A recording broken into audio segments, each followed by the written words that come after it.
भाई हमारा पाठ चल रहा तुम्हारा लाइफ प्रोसेस या जैव प्रक्रम। क्या चल रहा था? लाइफ प्रोसेस या जैव प्रक्रम। हम कहाँ पे पहुंच गए? तुम्हारे अंत श्वसन पर पहुंच गए। कहाँ पहुंच गए? अंत श्वसन पर।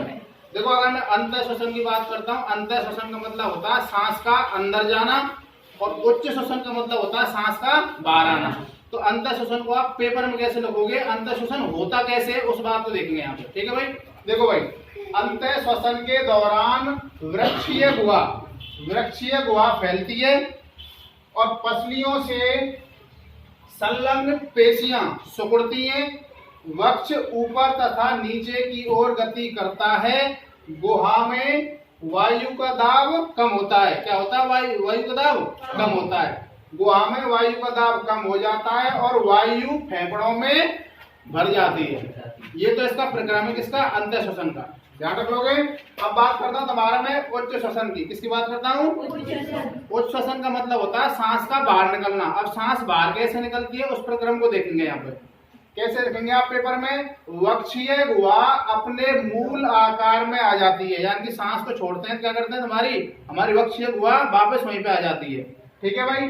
पसलियों में पेशियां शिथिल होने लग जाती हैं। क्या हो जाती हैं? शिथिल। और वक्ष अपने मूल स्थान पर वापस आ जाता है। गुहा में वायु का जो दाब है बढ़ जाता है। वहां पे क्या हो रहा था? कम हो रहा था। यहाँ पे वायु का दाब क्या होगा? बढ़ेगा। ठीक है ना, बढ़ जाता है। और वायु CO2 या फेफड़ों से बाहर आ जाती है। फेफड़ों से बाहर क्या आती है? आती तो पूरी वायु है, लेकिन हम CO2 ध्यान रखेंगे यहाँ पे। ठीक है भाई। अब बात करते हैं आगे। देखो मैंने आपको कूपिका के बारे में बताया था। कूपिका कहाँ होती है? हमारा सबसे पहले हमने क्या बनाए थे? लंग्स बनाए थे, हमारे फेफड़े बनाए थे। फेफड़ों में हमारी क्या थी? 2 श्वसनिकाएं होती थी, हमारी श्वसनी होती थी। श्वसनी में श्वसनिका होती थी। इनको ब्रोंकाई और ब्रोंकिओल्स बोलते थे। ब्रोंकिओल्स के अंदर और आगे जाके क्या होती थी? हमारी कूपिका होती थी। कूपिका में क्या होती? सांस भरती थी। कूपिका में क्या होती थी? हमारी खून की नलियां या रुधिरवाहिका होती थी। उन रुधिरवाहिकाओं द्वारा ब्लड को ले जाने का, सांस को ले जाने का काम कौन करता था? हीमोग्लोबिन। कौन करता था? हीमोग्लोबिन। उस प्रोसेस को हम समझेंगे कैसे होता है वो। ठीक है भाई। तो देखो, कूपिका रक्त व ऊतकों के बीच गैसों का आदान प्रदान कैसे होता है, इस बात को आप ध्यान रखेंगे। ध्यान से सुनेंगे मेरी बात को, थोड़ी गहरी बात है। ठीक है भाई। देखो भाई, हमने सबसे पहले क्या लिया है, और मतलब सांस में क्या लिए? वायु ली है। क्या लिए? वायु। और वायु में क्या गई? हमारी ऑक्सीजन भी गई है। ऑक्सीजन भी गई है, तुम्हारी नाइट्रोजन भी गई है, तुम्हारा CO2 भी गई है, कार्बन मोनोऑक्साइड भी गई है, और सारी गैसें भी गई है तुम्हारी। बात समझ आ रही है? तो हमने सांस जब ली, सांस कैसे ली? हमने ऑक्सीजन से समृद्ध ली है। यानी कि सांस में क्या होती है? हमारी ऑक्सीजन भी होती है। कितनी होती है? 21%। और नाइट्रोजन 78%। बाकी 1% में तुम्हारी सारी गैसें। अब हमने सांस ली तो सांस कहाँ जाएगी? हमारे फेफड़ों में जाएगी। फेफड़ों से कहाँ जाएगी? हमारी ब्रोंकाई में जाएगी। ब्रोंकाई से कहाँ जाएगी? ब्रोंकिओल्स में जाएगी। और ब्रोंकिओल्स में कौन लगे होते हैं? बाल्ब के रूप में मोटी वैसे ये फूलती है सांस लेने से, इनको बोलते हैं कूपिका। क्या कहते हैं? कूपिका। तो कूपिका में जब सांस जाएगी तो कूपिका में कौन लेगा? तुम्हारा कूपिका में ऑक्सीजन को लिया जाएगा। किसको लिया जाएगा? ऑक्सीजन को। ऑक्सीजन को लेने से हमारा जो ब्लड है, ब्लड में होती है तुम्हारी 3 चीज, RBC, WBC, platelets. RBC, WBC और प्लेटलेट्स। RBC तुम्हारी लाल रुधिर कणिकाएं, WBC श्वेत रुधिर कणिकाएं, और तुम्हारा प्लेटलेट्स को बोलते हैं बिंबाणु। क्या कहते हैं? बिंबाणु। तो उनमें से हमारी जो RBC है, देखो RBC और WBC और बिंबाणु ये तो होते हैं एक तरह के कण, एज ए प्रोटीन।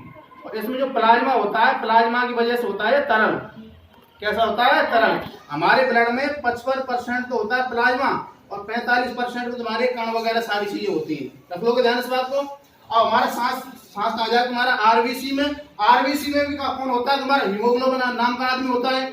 अब हीमोग्लोबिन नाम का आदमी तुरंत ऑक्सीजन को पकड़ेगा।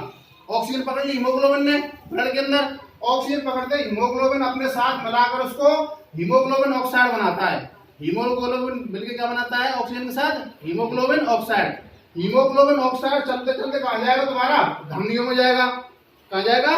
धमनियों में। मैंने आपको बताया था धमनियों में कैसा रक्त बहता है? शुद्ध रक्त बहता है, ऑक्सीजन से युक्त रक्त बहता है। तो धमनियों में क्या होता है? तुम्हारा शुद्ध रक्त बहता है। तो कहाँ ले जाएगा? तुम्हारा हीमोग्लोबिन इसको धमनियों में ले जाएगा ऑक्सीजन को। धमनियों में ले जाने के बाद धमनियों में जो तुम्हारी धमनी पहुंचाएंगी ऊतकों के पास, किनके पास पहुंचाएंगी? ऊतकों के पास। ऊतकों के पास तुम्हारे ऑक्सीजन पहुंचते फिर क्या होगा, जो हमारी ग्लूकोज थी, तुमने देखा होगा जो बोतल चढ़वाई जाती है ना डायरेक्ट, वो तुम्हारी सीधे ब्लड वाली नली में चढ़वाई जाती है, ग्लूकोज वाली बोतल। जैसे किसी को दिक्कत हो जाती है ना, कमजोरी आ जाती है, तो बोतल चढ़वाई होगी आपने किसी ने, तो क्या होगा तुम्हारा धमनी कहाँ पहुंचाएगी? तुम्हारी ऊतकों में। अब ऊतकों में क्या होगा तुम्हारा ग्लूकोज का क्या होगा? ऑक्सीकरण होगा। क्या होगा? ग्लूकोज का ऑक्सीकरण। ग्लूकोज का ऑक्सीकरण का मतलब ग्लूकोज का पाचन होने लग जाएगा। क्या होने लग जाएगा? पाचन या अपचयन होने लग जाएगा, ऑक्सीडेशन होने लग जाएगा। अब क्या होगा तुम्हारा ग्लूकोज पाचन हो गया, अब क्या हो जाएगा तुम्हारा यहाँ से ये रासायनिक अभिक्रिया होने के बाद क्या बन जाती है तुम्हारी? कार्बन डाइऑक्साइड गैस, जल और ऊर्जा। कार्बन डाइऑक्साइड गैस, जल और ऊर्जा बनके तैयार हो गई। हमारे शरीर को क्या ले लेगा? तुम्हारे काम में ले लिया गया। ये तो सांस लेने का प्रक्रम है। ये बात तो आप क्या तुम्हारी, ये तो सांस हमने ली है, इतना काम होता है सांस लेने में। सबसे पहले क्या होता है तुम्हारा ये वाला, फिर कूपका में, फिर तुम्हारा आरबीसी में, आरबीसी में भी डब्ल्यूबीसी में, डब्ल्यूबीसी के बाद तुम्हारा किसमें, सॉरी उसमें हीमोग्लोबिन में, हीमोग्लोबिन कहाँ ले जाएगा? तुम्हारा धमनी में, धमनी कहाँ ले जाएगी? तुम्हारी उसको पाचन करेगी, ऑक्सीजन करेगी। उसके बाद क्या होगा तुम्हारा CO2 का क्या होगा? उत्पादन होगा और ऊर्जा मिल जाएगी और जल प्राप्त होगा। ठीक है भाई। अब बात करेंगे हम सांस को छोड़ते कैसे हैं, छोड़ने का प्रक्रम कैसे, ध्यान रखना आपको पेपर के लिए। सबसे पहले क्या होगा, हम हमारे ऊतक हम क्या बन गए? तुम्हारी CO2 बन गई। अब CO2 को हम छोड़ने का काम कर रहे हैं। ऊतकों से कहाँ जाएगी तुम्हारी CO2? रक्त वाहिका में जाएगी, यानी कि जो आपकी ब्लड की क्या है नलियां हैं, रक्त वाहिका, उनमें जाएगी CO2। उनके बाद CO2 आ जाएगी तुम्हारे रक्त में जाएगी, रक्त में मिश्रण करेगी।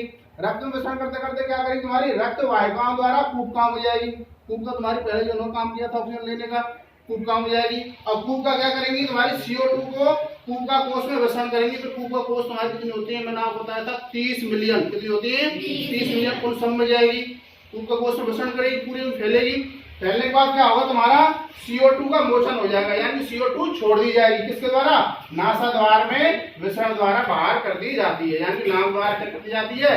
छोड़ दी जाती है। इस तरीके से हमारे सांस छोड़ने का प्रक्रम ध्यान रखना आपको। यानी आपको पहली बार बात थी अंतर श्वसन के बारे में डिटेल, ये कौन सी तुम्हारी उच्च श्वसन के बारे में डिटेल। ये तो सांस लेने का काम था और ये सांस छोड़ने का काम था। अब देखो एक बात आपको छोटी ध्यान रखनी है, अगर मैं आपको बात करता हूँ सम्मेलन, सम्मेलन की सीधी परिभाषा ध्यान रख लेना।